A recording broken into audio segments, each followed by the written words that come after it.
And they did a good job. How long did it take to write? Let's get some boring questions out of the way. I mean, how many script drafts did you go through?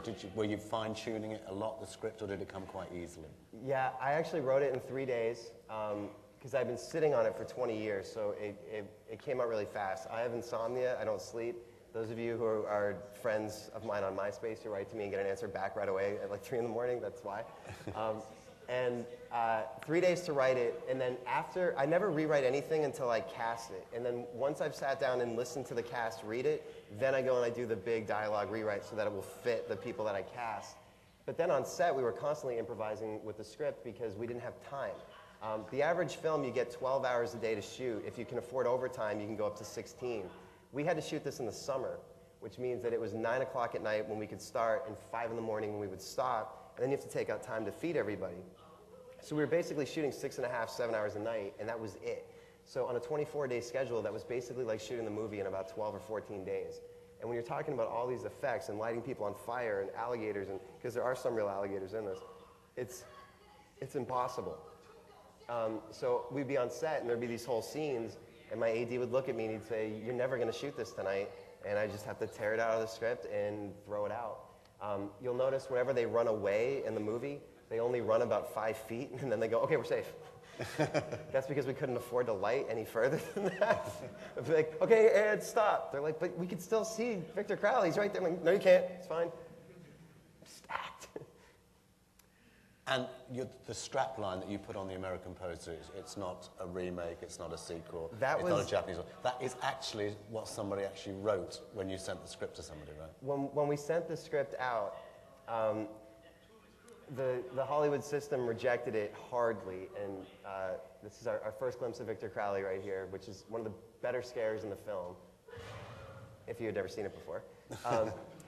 Yeah, we sent the script out to just a few places, and somebody at one of the major studios wrote back, "The writing is very good, but this film will never get made because it's not a remake, it's not a sequel, and it's not based on a Japanese one." That was a real Hollywood studio rejection. And then my agents all panicked and said, "You can't send this out." And I'm like, "Do you understand what that says about the state of the genre right now? That's exactly what I'm trying to combat right now." And unfortunately, that is what they do in Hollywood right now. They're only making remakes because they think that that's what you want. And the one thing I keep saying at these conventions that I go to is, you don't blame Hollywood because they're just going to put out what you spend your money on. They only care about your wallet. They don't care what you like. They don't care what you think. Will you pay money to see it? Fine, they'll keep putting it out. So the remakes keep doing well. The PG-13 films keep doing well.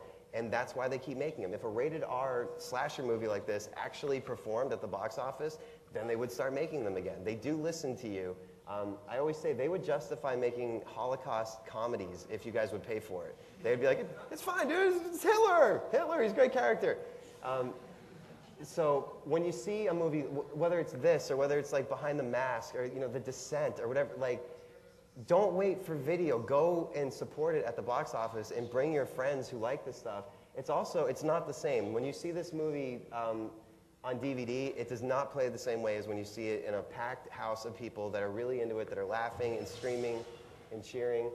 Again, this is actually in a swimming pool in Long Beach, and then this is in a pool in Santa Clarita. What a fucked up shoot. Richard Reilly is wearing a sweatshirt that says Holliston Panthers. That's my high school football team, basically. You mentioned that actually later on in the final shots, actually, don't you, about your college? Because there is a lot of sort of you in this film. You make lots of sort of references to yourself. Yeah. Well, you write what you know, and I think that with this it helped because it made the characters a little bit more three-dimensional than you're used to in a slasher film. This was their audition scene. Oh, is this the one scene that you mentioned where you put it in for your friend?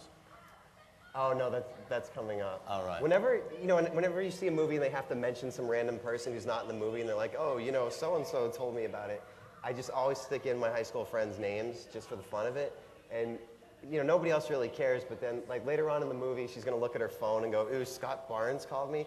That's like my childhood friend from since we were in 6th grade or something like that.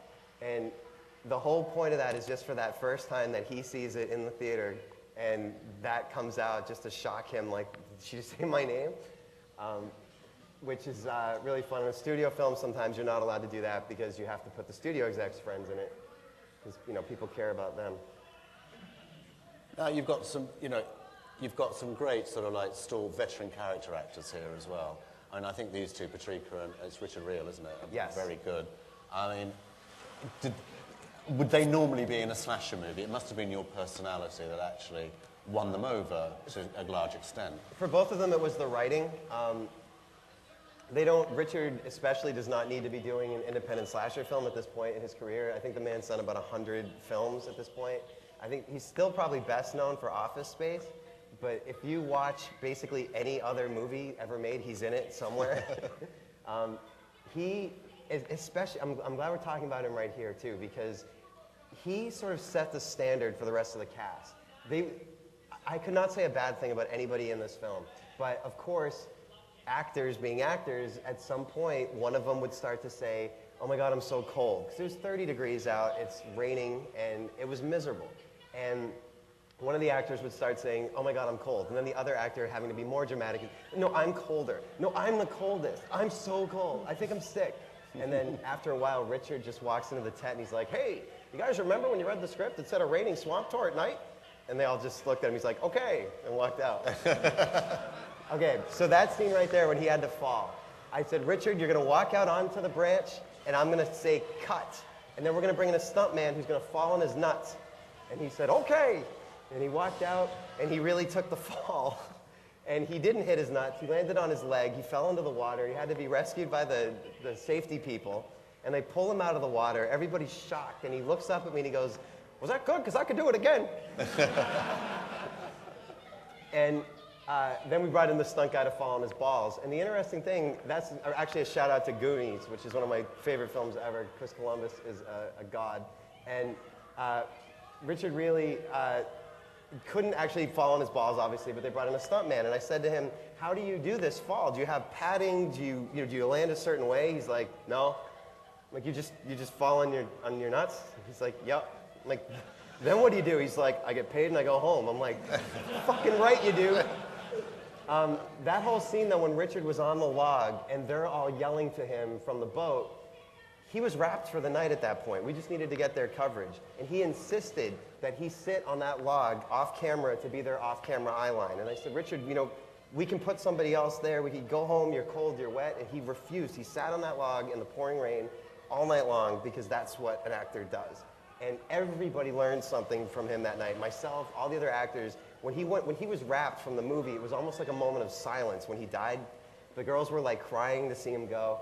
He's amazing. I mean, I could go on and on about every single one of these actors, how much I love them, but I'm so lucky that I had him and I got the chance to work with him and everything that I learned from him.